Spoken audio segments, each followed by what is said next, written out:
આ જે ભાઈ છે કે જે ટ્રેન ચૂકી જવાના હતા આજે, અને ઘણા લોકો મને કમેન્ટમાં પૂછતા હતા કે ભાઈ પેલા ભાઈ ક્યાં ગયા જે ટ્રેન ચૂકી જવાના હતા, એ બેસે કે નહીં? તો ટ્રેનમાં આવી ગયા છે. બાકી મિતેશભાઈ કેવું રહ્યું આજે? ભાઈ આજે ખરેખર અનુભવ એવો થઈ ગયો કે ભગવાન આપણી સાથે છે. જો તમને બોલાવવા માંગે તો ટ્રેન પણ લેટ કરાઈ ગઈ. આપણી ટ્રેન બિલકુલ ના ચૂકી. તમે જોયું કે હું અહીં 10 મિનિટ ઉભો રહ્યો તમારી જોડે, પછી ટ્રેન આવી. પછી ટ્રેન 100%. તમે આયા પછી ટ્રેન આવી છે. અમે લોકો ફોન ઉપર ફોન કરતા હતા કે ભાઈ તું ટ્રેન જલ્દી આય. ટ્રેન ચૂકી જાય. પણ ટ્રેન આજે મળી ગઈ ફાઇનલી. અને આપણી જોડે અહીંયા વંશભાઈ છે.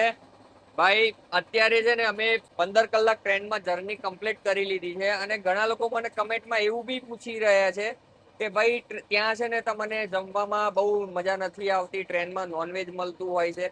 તો ભાઈ અમને હજી સુધી એવી કોઈ તકલીફ નથી પડી. અહીંયા ટ્રેનમાં વેજ નોનવેજ બંને મળે છે. અને તમે જો ઝોમેટો કરતા હોય તો અહીંયા સ્ટેશન ઉપર તમારે ઝોમેટો પણ આવતું હોય છે, એટલે તમારા સિલેક્શન વાળું જમવાનું પણ મળી જાય છે. શું કેવું વંશ? એક નંબર ભાઈ, મજા પડી ગઈ.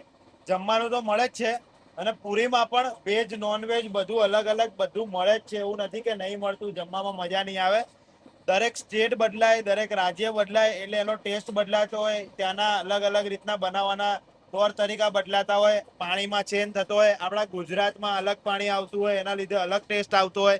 એટલે ઘણા બધા ટેસ્ટ વાઇઝ એવું નહીં કે 12 ગામ બદલાય એટલે ટેસ્ટ ભાષા બદલાય 12 ગામે. એવું કે 12 ગામ બદલ્યા આપણે એટલે જમવાનો ટેસ્ટ બદલાય થોડો. પણ ક્યારેક જ આવું છે ને, 10 દિવસ જ ખાવું છે ને આપણે તો ભાઈ. હા, બાકીના દિવસ તો ઘરનું મળે જ છે. 10 દિવસ એડજસ્ટ કરી લઈશું. આપણે ગુજરાતીઓ છીએ ભાઈ, ઘરનું તો લઈને જ આવવાનું. ખીચડી, થેપલા, ભાખરી બધું આપણે લઈને આવવાનું ભાઈ. ટોટલી બધી વસ્તુ અમે લઈને તો આયા જ છીએ, પણ એ સિવાય ત્યાંનું ફૂડ તો ખાસ ટેસ્ટ કરીશું, કેમ કે હું સુપર ફૂડી વંશ.